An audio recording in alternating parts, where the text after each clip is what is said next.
Welcome back to The Price of Business. I'm your host, Kevin Price, talking to you about you and your business. One of my favorite members of Congress, which I have to be honest, I don't have many that I would call in that category, but certainly this one today, Ted Poe, who's not only one of my favorite members of Congress, but happens to be my member of Congress, and it gives me something to be happy for when I go and vote. He's a great member of Congress. Delighted always when he can make time to be on our show.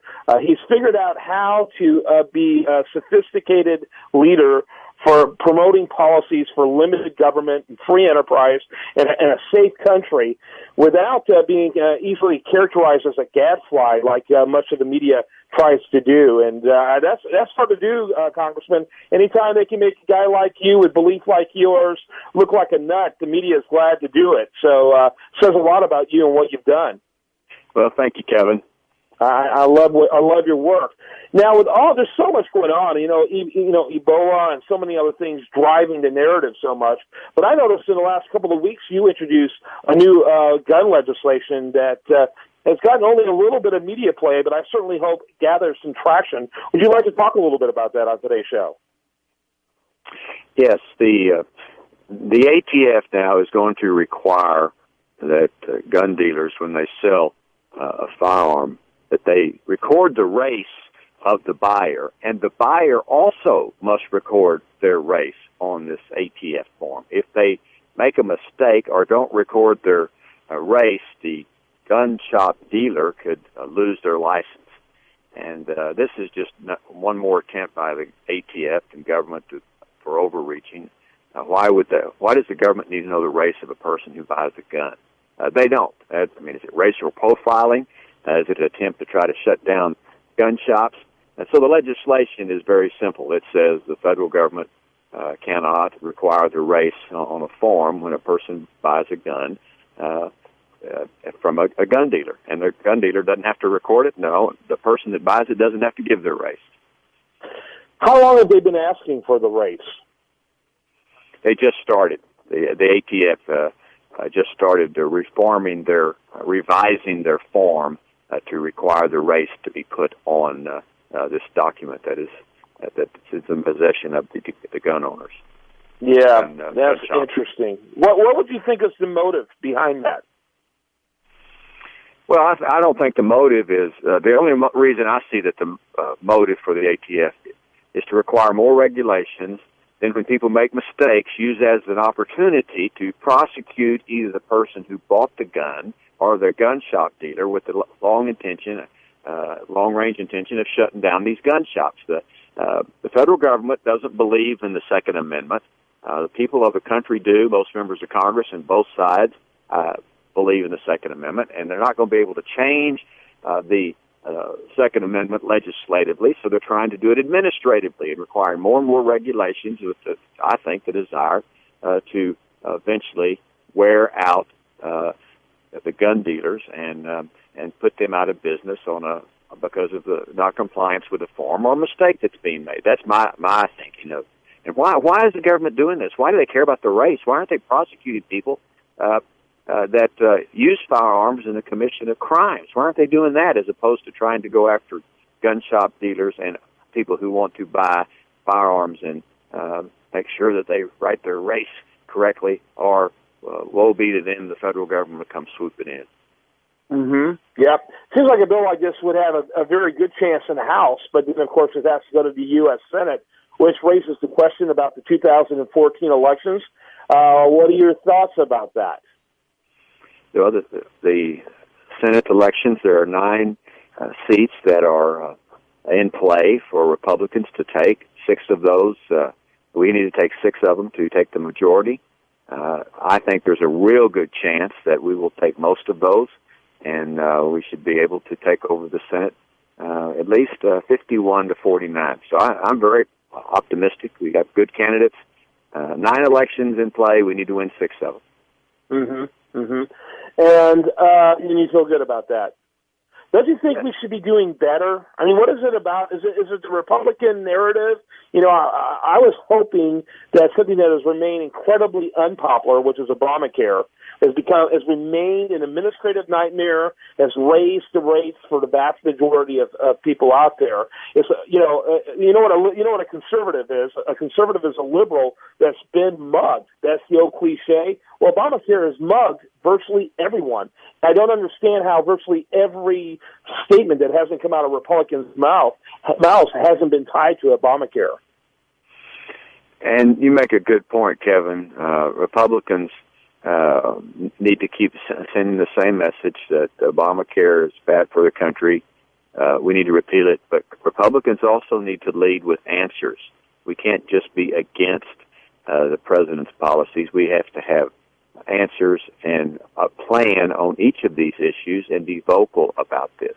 The president made the statement 2 weeks ago that this election is a referendum on his policies. I agree. This election is about his policies. If you vote Republican, you know, you're voting against the president's policies. And if you vote Democrat, you support his policies. But we need to lead and have an answer to what we believe is, the overreaching of government, and be more articulate on that. But Obamacare is one of those answers. I mean, one of those issues we want to repeal and replace it with another plan, and we have another plan that's been drafted by Dr. Price from Georgia, but we just haven't been very vocal on that enough. Would, I know this is like one of those topics that you probably hate to hear, but you have to hear it, which is, if there is a Republican Senate, there's a pretty impressive indictment when it comes to Barack Obama for impeachment. It makes the one that was done on Richard Nixon look like a joke compared to what would be an indictment against, articles of impeachment on Obama. Is there actually a serious thought about that happening even with a Republican majority? There has not been talk about that for the specific reason of the Constitution requires high crimes and misdemeanors, and to my knowledge, those crimes have not been committed. So, but just because we think the president is violating his oath, that's not a constitutional ground. So, there's no talk because the specificity of a high crime or misdemeanor is the only allegation that would be appropriate for impeachment. And I think the people I think the policy is, or the thought is, the people voted for Obama 2 years ago. They want him in office. This is a referendum on his policies. One way we can thwart him and his policies is to vote against his policies and elect a new Senate. And I think that's what we ought to do. We ought to solve this problem at the ballot box. But impeachment talk is not really being talked about really much at all in the House. That's interesting. Even with things like Fast and Furious, things like Fast and Furious, in my opinion, would clearly qualify as high crimes.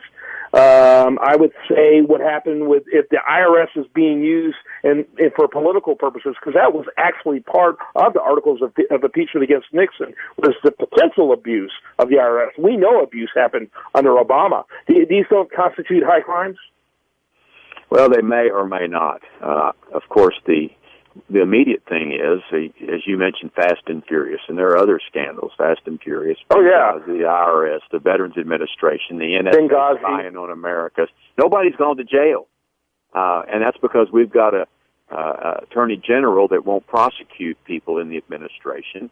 He, as you know, has been held in contempt of Congress for failure to give us information about Fast and Furious. We're still waiting for a federal judge to order him to turn over that information to us. But there's the culprit, is Eric Holder. He won't prosecute anyone. And we certainly need an attorney general who will prosecute people in administrations, anybody's administration, who violate the law. And all of those areas require criminal investigation by the Justice Department. They're not going to do it, not under this administration. And I think that is what many of us feel like is the administration is hiding the the prosecution of people who have committed these specific crimes. Now, whether it carries to the president or not, I don't know. That certainly is something that needs to be continuously investigated by all the appropriate committees on all of these different scandals that are taking place. I just think you gave one of the most... I think it is on Benghazi because we have Trey Gowdy, the chairman of the Benghazi Select Committee, and they're still working very hard on Benghazi. We'll see how that turns out in the next couple of months. Well, you just gave the most articulate argument I've heard yet for impeachment because of the fact that the executive branch isn't doing what it's supposed to do, putting really more pressure on you in the Congress in order to put that pressure where it won't come otherwise. There should have been articles of impeachment against Eric Holder, I thought. Well, he was held in contempt. Now he wants to resign. I think he's trying to get out of Dodge, so to speak, before any more accusations against him. It looks like that anyway. But all of this is still being. It's not a yes, and it's certainly not a no on any of this because we haven't finished investigating because there's so many different scandals to investigate. Unlike previous investigations, you mentioned Nixon, that was one. There are several here, and I mentioned just a few of those issues, not to mention the one about the spying on Americans that's taken place. Yeah, it's a disaster, absolute disaster. I think that may be one of the reasons why Republicans aren't getting as much traction as you think they would, because a lot of Americans see an incredible amount of lawlessness, yet a whole lot of hedging bets and a whole lot of almost, a pronounced anxiety about doing what they were swore to defend to do. And I think that's, this may be as much of a referendum of Republican courage as it is of Democratic crimes. But we'll see. Congressman Ted Poe, I always love having you on the program. Thanks for spending time with me. You're welcome, Kevin. Always good to talk to you. I appreciate it. And I hope you have a great rest of your day. When we come back, we're going to have much more for you here on The Price of Business. Do want to remind you, best content here shows up over there at usdatareview.com, and you're listening to The Price of Business.